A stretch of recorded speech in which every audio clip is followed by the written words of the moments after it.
Eh, astaga. Dan lihat QSR kah? Rapa-rapa anu belam.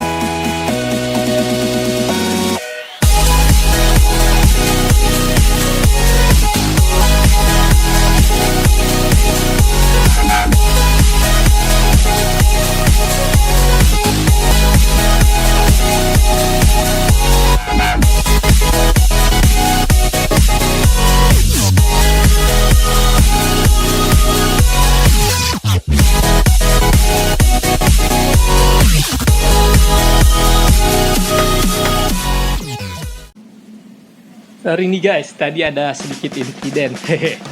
Oke, seperti biasa, saya bakalan nyambut kalian. Hello, welcome back to South Celebes Rider Channel. Apa kabar kalian? Semoga kalian baik-baik saja. Amin. Kali ini kita akan membuat konten tentang kelemahan dan kelebihan Hyundai Santa Fe generasi kedua ini nih teman-teman. Oke, sebelum kita bahas sorry nih, gue masih agak kagok soalnya gara-gara tadi. Tapi nggak apa-apa, sebelum kita bahas, kita akan mengenal lebih dekat tentang mobil ini nih teman-teman. Oh iya, mobil ini dibekali mesin berkonfigurasi V6 dengan kapasitas 2700 cc yang tidak perlu lagi diragukan soal performanya. Mobil ini kencang banget pastinya, dan tentu aja sesuai dengan konsumsi BBM. Ya nih teman-teman, mobil ini terbilang boros. Untuk yang 4x4, dia bisa mengkonsumsi bahan bakar sekitar 1 liter untuk 6 km. Untuk dalam kota ya teman-teman. Sedangkan ini kan yang versi 4x2 otomatis dia lebih, istilahnya dia lebih hemat lah. Saya pernah coba, dia bisa sampai 1 liter banding 8 kilo ya, bisa sampai 9 juga sih kalau saya nggak pakai AC. Oke nih teman-teman, selanjutnya bila kita melihat transmisinya, mobil ini mengusung Matic 4 percepatan yang juga sudah dilengkapi dengan Shiftronic agar bisa dimainkan transmisinya layaknya versi manual, hanya tanpa kopling nih teman-teman. Ya, kemudian Santa Fe ini menarik perhatian dari segi modelnya. Ya, ternyata pilihan saya nggak salah nih teman-teman. Mobil ini lumayan reliable atau worth it lah untuk mahasiswa seperti saya. Nggak terlalu boros, ya sedang-sedang lah nih teman-teman. Untuk bengkel resminya sendiri, saya biasa membawanya di Hyundai, bengkel Hyundai di area Hertasning ya teman-teman. Dan mobil ini yang harus diperhatiin ialah tie rodnya atau bushing dan link stabilizernya. Kemarin saya kena nih link stabilizernya. Mungkin itu karena faktor usia kali ya teman-teman. Dan faktor jalannya juga mempengaruhi banget. Selain bagian kaki-kaki, Santa Fe juga harus menggunakan bensin minimal Pertamax. Ya, walaupun saya pakainya Pertalite juga ya. Soalnya lebih murah gitu. Karena kalau mobil ini pakai premium, maka oktannya tidak mencukupi kebutuhan mesin nih teman-teman. Nah, maka dari itu untuk jalan tengahnya mengkondisikan dengan ekonomi saya juga nih teman-teman, saya hanya menggunakan Pertalite. Oh iya, karena kita bahas kelebihan dan kelemahan mobil ini, mungkin kita mulai dari kelebihannya aja ya.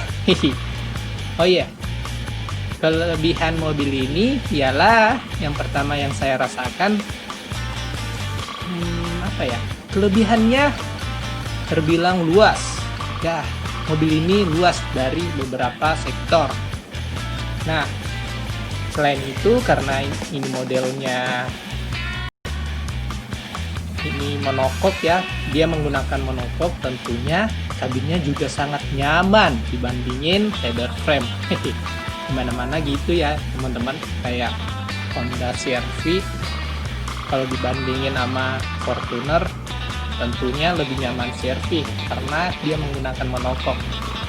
Nah, sama halnya dengan di mobil ini nih teman-teman, dia menggunakan sasis monokok yang tentunya membuat mobil ini lebih nyaman dibandingin dengan rivalnya.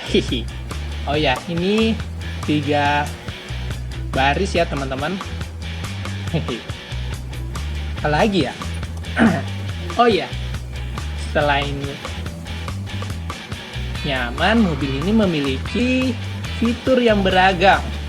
Ya, fiturnya sangat beragam. Gak kalah deh sama mobil-mobil sekelasnya ya. Seperti apa ya, contohnya nih teman-teman, mobil ini memiliki lumbar support di kursinya. Dia juga memiliki lampu save atau lampu pengaman di bagian pintunya nih teman-teman.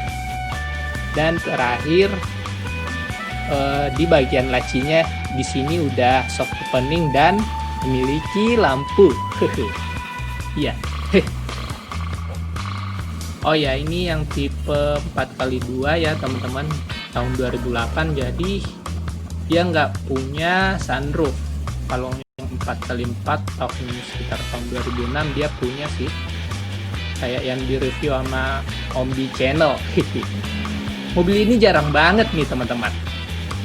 Itu juga bisa dijadikan sebuah kelebihan karena mobil ini membuat kalian berasa unik di jalan. Iya. Kenapa?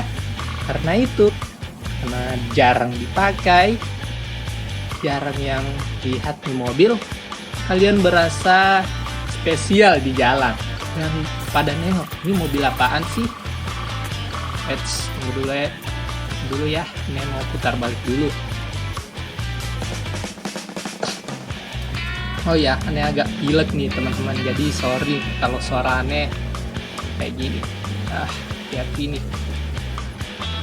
Oke, selain itu apa ya, mobil ini memiliki sudut pandang yang mudah dijangkau di segala arah. Jadi untuk kalian yang pertama kali menggunakan mobil besar, mobil ini sangat visibilitasnya sangat mumpuni nih. Kalian bisa melihat di berbagai arah atau sudut, jadi gampang dikendaliinnya. Apalagi ya teman-teman, kelebihannya juga ya, karena dia udah sangat jarang, mobil ini memiliki harga yang sangat murah atau terjangkau. Cocok nih buat kalian yang suka mobil bekas tapi memiliki kualitas yang bagus, daripada beli yang LCGC ya teman-teman. Menu-menu jalan gitu. Oh ya, kekurangannya apa ya? Ya bisa jadi kekurangannya bisa dikategorikan dari segi harga jualnya yang jatuh banget. Tapi kan ini mobil nih teman-teman, kalau kalian nggak pengen harganya jatuh ya beli rumah atau beli aset. Beli mobil itu hanya untuk dinikmati ya teman-teman, jangan langsung dijual. Rata-rata gitu tuh, yang pengen beli mobil dia pengen juga untuk menjualnya kembali dengan harga tinggi. Menurut saya sih itu nggak, gimana ya, nggak hidup banget gitu. Pakai mobil kan itu dinikmati juga, menurut saya ya teman-teman. Masing-masing orang kan memiliki persepsinya masing-masing. Dan yang selanjutnya ya, mobil ini harus memiliki ekstra perhatian pada bagian kaki-kakinya, kayak yang saya sebutin tadi ya, tiroid, busing-busing, dan link stabilizernya sering bermasalah tuh teman-teman. Jadi kalau pakai mobil ini ya hati-hati aja, jangan dipaksain gitu, walaupun dia SUV ya. Nah, selanjutnya kelemahannya ada pada bagian bagasi yang sempit banget. Iya, karena itu dipengaruhi faktor baris ketiganya. Untuk bagian penumpang dia luas ya teman-teman, jadi dia mengorbankan bagasi bagian belakang. Jadi mobil ini berasa sempit di bagian bagasinya. Untuk bengkelnya ya, karena mobil ini jarang, untuk spare part ya relatif ya teman-teman. Banyak yang bilang susah nemuinnya, ada juga yang bilang gampang. Kalau menurut saya sih ini pada umumnya mobil biasa lah, kudu nunggu beberapa hari atau inden untuk mendapatkan spare partnya. Nggak kayak mobil-mobil pasaran yang memiliki spare part yang melimpah. Itu juga yang bisa dijadikan kelemahan dari mobil ini. Tapi mobil ini memiliki basic sama seperti Hyundai Trajet, jadi bisa saling bertukar lah spare partnya. Oke nih guys, mungkin itu saja sih yang bisa saya sampaikan. Kalau kalian suka videonya, jangan lupa like, share, dan subscribe channel ini bila channel ini bermanfaat. Oke, I'll see you in the next video. Bye!